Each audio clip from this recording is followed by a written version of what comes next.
Cocky Dodge owners. Yeah, you better dodge that tow mirror. This is 6th generation Cummins cold start.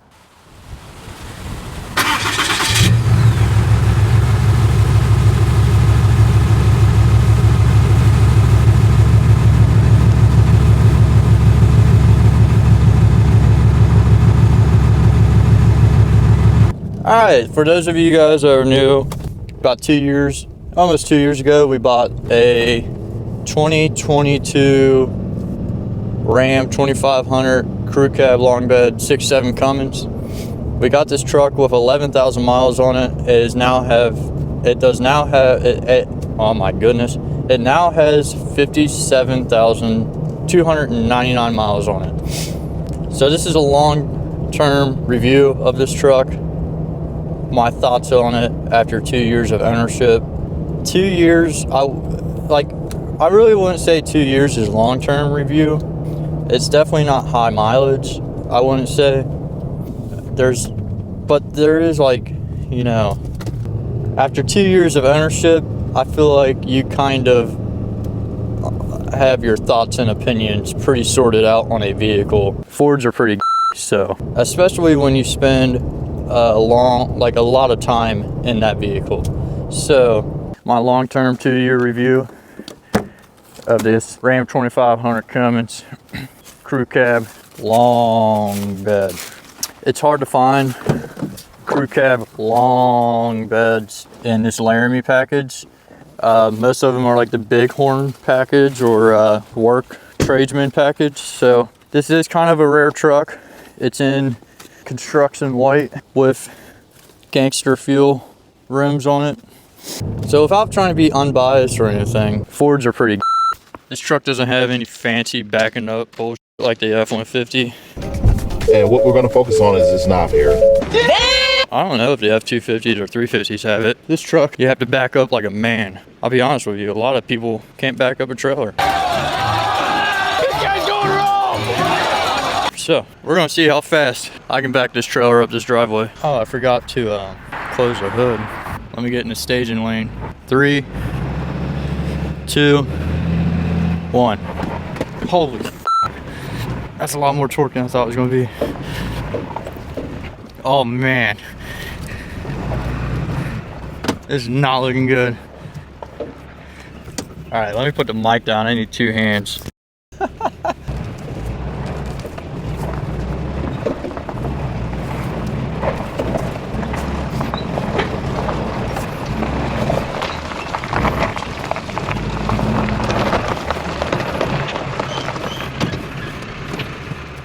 I feel like that was decent. I mean, right where I wanted it. I only had to correct myself once. The brake boosting and launching with the wheel cock did not work at all. My thoughts on this truck as of right now are, this thing is fantastic. I have truly enjoyed ownership of this truck. There's only been a few problems I've had with it. The def fill tube broke on me, and the tube itself, just the tube where it broke, is $600. I find that pretty outrageous for a plastic tube. I haven't fixed it yet. It still works. Every once in a while it'll just pop out and leak def fluid all over. It's honestly pretty annoying. But what do you do? After getting all the recalls taken care of, really haven't had a problem with it at all, honestly. I've absolutely driven the shit out of this thing. When I am on a highway, I'm typically cruising at 80. It usually does fairly well on fuel mileage when I'm not towing. I think it does like 20, 21 mpg, cruising at 80. This has the Eisen 6-speed in it. I did not want the 8-speed. There's problems with the 8-speeds. They haven't really figured out the issues in them yet that I know of. The Yukon that we have has an 8-speed, and when you towed with it, it felt like it was just searching for what gear to be in, and it was kind of alarming when it would shift from like second to first, or hard shift to third. Like it did some goofy things. Whereas this eyes and stick speed's kind of figured out. It's tried and true, been around for a minute, and it does really well, honestly. Right now, towing city-wise, I've been getting 14 miles a gallon, which is still fairly good for this big of a truck. No complaints with it. It's got a 31-gallon gas tank, fuel tank. I kind of wish it was the bigger tank. You can get like a 55-gallon tank in some of them. I think you can just upgrade these tanks, honestly. Is it worth it? I'm not really sure. Like, this truck will get roughly 450 miles out of a tank of fuel, which is fairly good, or really good, honestly. Like, I don't remember ever owning a vehicle that would get that much fuel out of a tank. Well, I take that back. I had a Volkswagen TDI that did really well too. It was a much smaller. I am going to swap the mic in the engine bay and give you guys some engine notes. I don't know how well you guys can hear it in the cab. It is pretty damn quiet for being a diesel. With the exhaust brake on in tow haul mode, you can hear it exhaust braking, engine braking pretty good, but it's still fairly quiet. Like if I was to play music, you'd hardly even know it was making noise. The exhaust brake in this thing is absolutely phenomenal. Like, it's probably one of my favorite parts of this truck, honestly. This thing has just about every gauge you can think of. But this is what I'm not understanding. Some of you guys could probably tell me in the comments. What does that even mean? 96 horsepower, is that like 132 on an exhaust brake? What does exhaust brake horsepower mean? Is that like the amount of horsepower it's taken to slow you down? That's the only thing that I can think of as far as right now. Also, it does ride pretty rough, but it is straight axle front and rear. So it's kind of like, you know, I don't care for four-wheel drive high locks the front diff in. I don't think it should. I think four-wheel drive low should lock front diff in.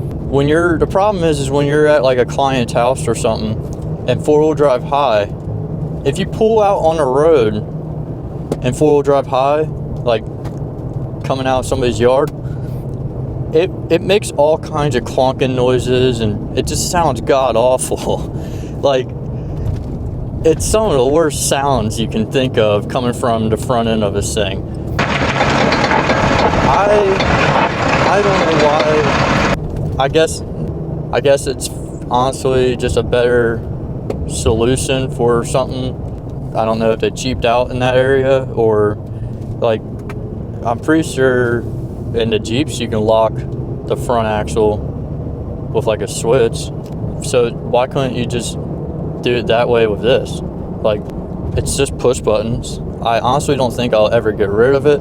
My favorite parts of this truck still stick with me. If you guys haven't seen the first review of this truck, please go check it out.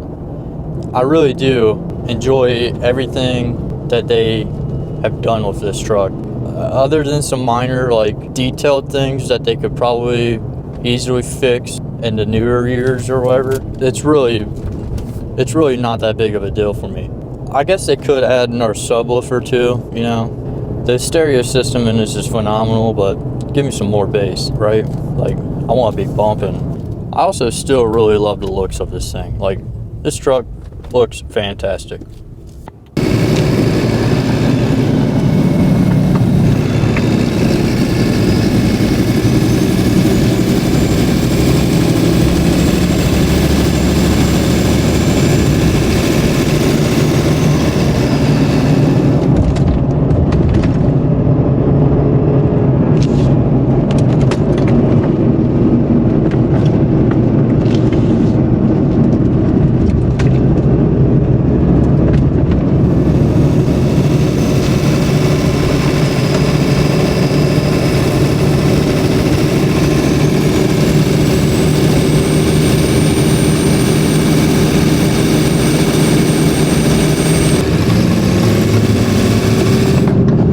Tractor Supply in the fast lane for no reason.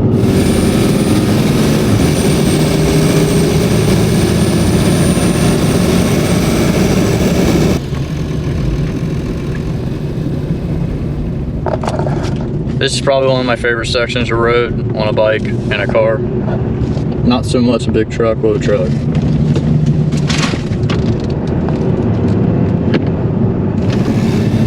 Few handling differences.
I'm now going to demonstrate the terrible front end noise this thing makes when I am turning on concrete or asphalt or any other kind of hard surface.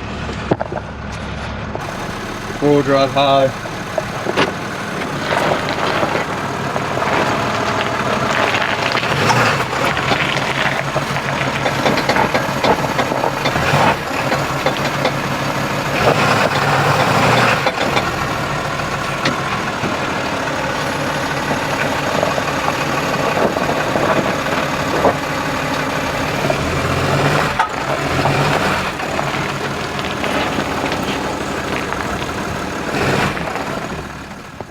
So it locks the rear too. I just now noticed that. It locks both front and rear. See, I feel like it in 4-wheel drive high it should just lock the rear. 4-wheel drive low it should lock both front and rear. And I know they can do that because they can do it just in 4-wheel drive. It does not have automatic tow mirrors. You have to push it out with your hands. Kind of sucks. I really do like Ram's tow mirrors that are automatic, that are kind of like this all the time, and they just go in and out. I'm sure if I wanted to, I could probably get a set of them to put on this truck. It is what it is. I'm not too worried about them. The mirrors are definitely better up than they are down, but I can use them fairly well either way. This mirror right here is my favorite mirror, honestly. It is a very good blind spot mirror. This truck does not have blind spot indicators. It doesn't have the $10,000 camera package either. I only have one camera. It's the rear camera, which it works pretty good too. It shows me that the trailer's still hooked up when I'm driving down the road. That's pretty nice. The only other camera that I kind of wish this thing had was a cargo camera to like see the bed, but for me it doesn't really matter because I have a tonneau cover on. But eventually I would like to get like, I don't know, like a fifth wheel camper or something. And when I get one, I'd like to be able to see that it's still hooked up when I'm going down the road. Honestly, I could sit here and talk to you about this truck for hours. Okay, so that's my review, my long-term 2-year review of this Ram 2500 Cummins crew cab long bed. My opinion would be to just go drive one. if you could drive one for like a weekend, I would do that, honestly. I honestly love this truck, and I really don't think I'll ever get rid of it. I honestly don't think it's going to give me any problems, knock on wood. I hope it just continues to lug along for the next 200, 300,000 miles, and we'll see. Thank you all for watching. Hit that like button, subscribe for more, and comment down below what you guys think about the heavyweight contenders for truck. Fords are pretty, so